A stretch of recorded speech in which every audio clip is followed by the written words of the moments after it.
the Installer Spotlight series, where we share positive stories of women in the industry and get their insights into how we can encourage more people into similar roles. I'm Jess Shanahan, and I'm chatting with someone you may be familiar with from her social media presence. Sophie Maguire is a 20-year-old plumbing apprentice who has built a considerable audience, sharing insights into her daily life and career. In 2023, she won the Heating Installer Awards Rising Star category and recently won the Hip Female Skills Award, with the final taking place later this month. Welcome, Sophie. Thank you so much for joining us. So can you start by talking about what made you want to go into plumbing? I had quite a positive experience in school with doing construction. My school sort of offered that course as an option, and it gave me a taster into sort of trying different bits. And also, my parents renovated our house when I was about 13, and I got like quite hands-on with that and just really enjoyed it and thought that that's something I'd rather do than go to university or carry on at school properly. That's really cool. So what would you say have been the highlights of your apprenticeship so far? It definitely, I think, is sort of, now you're getting later on, it's learning like those skills, that those basics you learn. Like, I'd be so proud when I soldered something or managed to hang something straight, but now I can look back and gone, like, I've made that entire house work when I've done my first fix, and I sort of get to look up at the ceilings and see everything in like nice straight lines. And I didn't think I was an OCD person, but I think I might be at work. Nice. And obviously you had a lot of support at school, which I know not everyone has always had, but what has it been like entering the industry as a woman? Well, actually, it was my construction teacher, and only very few teachers were quite like enthusiastic for me to do it. I had a lot of them sort of tell me I was wasting my grades and that it wasn't going to be a good future for me to like do.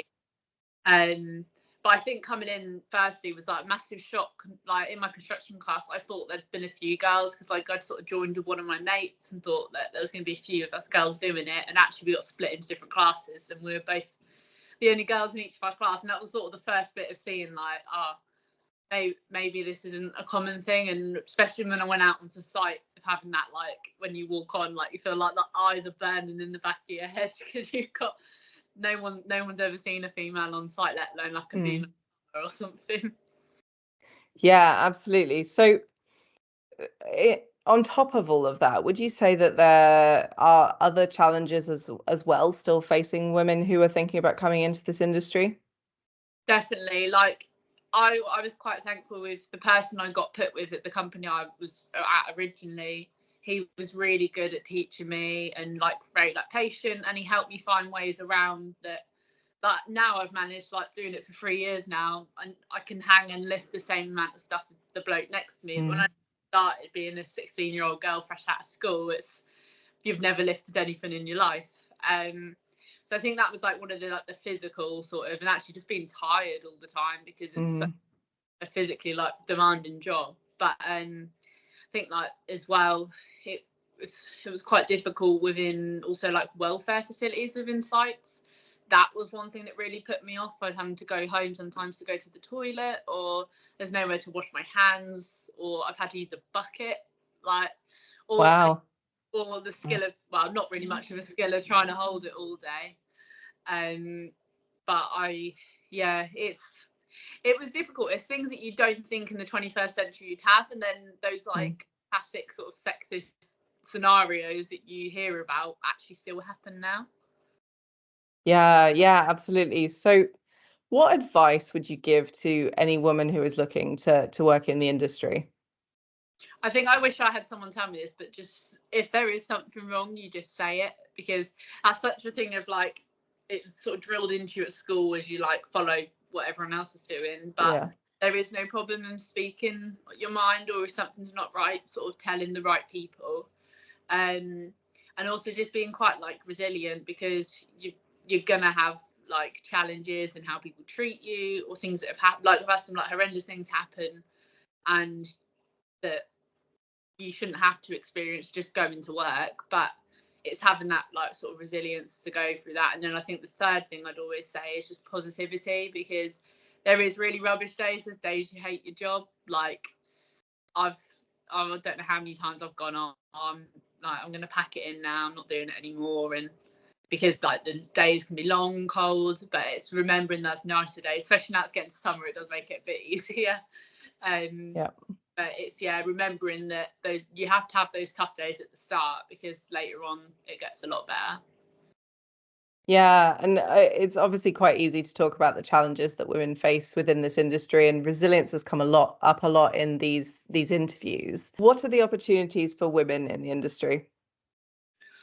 Yeah, I think it's in the past 3 years it sort of changed a lot. Like from the start, I noticed that even when I was on social media, that's why I joined, to try and find more women. But now I'm going to college and I'm walking around and I'm seeing girls in engineering, I'm seeing girls in brick. Like there is so many more, and that's just in 3 years. So like I'm quite excited to see what sort of the next 3 years will bring us.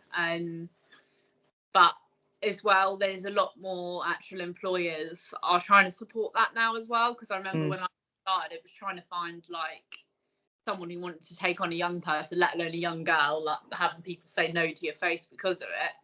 But it's now actually employers are going, oh, have you got any girls about? And like my boss is up for like trying to encourage more females, because he thinks it's a good thing, which it is. I'm not saying that it was a bad thing. But yeah, and I think the trade, like you can adapt any sort of job in the trades at all, for whatever you want to do. So it's just like it's becoming a lot more of an accommodating place for girls to be, and there's so many more people you can talk to as well. Yeah, that's great.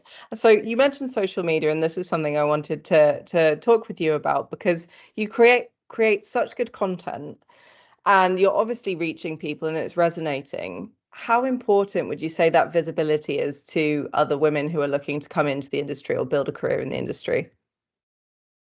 I personally joined this. I wanted that sort of like big sister environment that I could have someone to ask those questions to, because I was sitting there having to like spam people asking stuff. It was even simple things of like, what trousers do you wear? Because there's not much women's workwear for us, or even going, oh, have you had to deal with this, or this has happened at work today and I'm not sure how I feel about it. And that's sort of the reason I've done it. And also it's sort of to bring a bit more awareness that it is a fun environment, and not like, because when I was in school being told it's a waste and stuff like that, actually showing it's so good for people who don't want to be sitting down all day. You can do creative things at work all day, and being able to stand back at the end of the day and seeing like the physical work you've put in to making like a building work. Yeah, that's great. So in terms, like looking at the different awards and competitions that you've won, so you won the Heating Installer Awards Rising Star category in 2023, and have recently won the Regional Hip Skills Award, with the final coming up soon. What role would you say these types of competitions play in encouraging more women into the industry?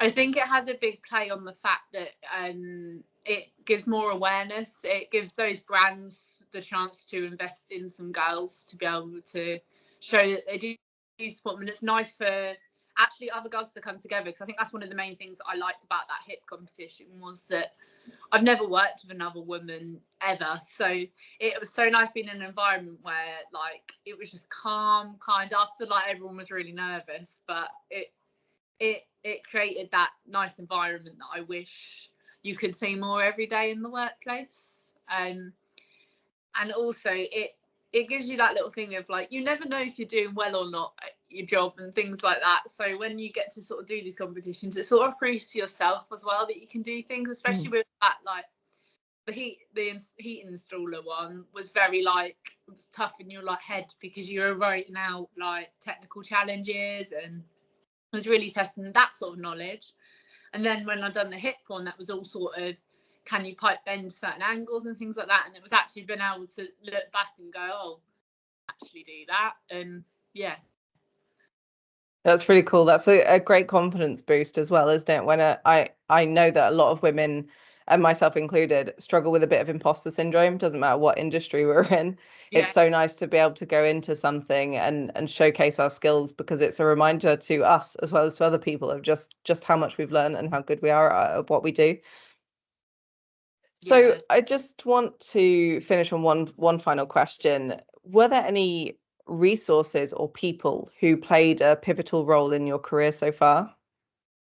Yeah, definitely. I think it was even if they weren't necessarily in my job, in my career, having I had supportive parents with this, thankfully, and they were very up for that. So when you would come home at the end of the day and you had the world's worst day, that you had people there to comfort, but also that having those brands, like I sort of quite early on in my social media career, it gave me a chance to branch out and meet other female tradies and sort of been able to talk to them about how I feel, and also even the brands themselves. Like over the past few years, I sort of worked with like Lawton Tube's Copper Company, and he sort of helped me build my online presence, supported me when you didn't have the nicest of comments and things like that, and taken me to shows. And like the show, I can't fault the show. It's such a nice environment, and you sort of come away every time like in this happy little bubble, and you're like, oh, I could go back to work tomorrow.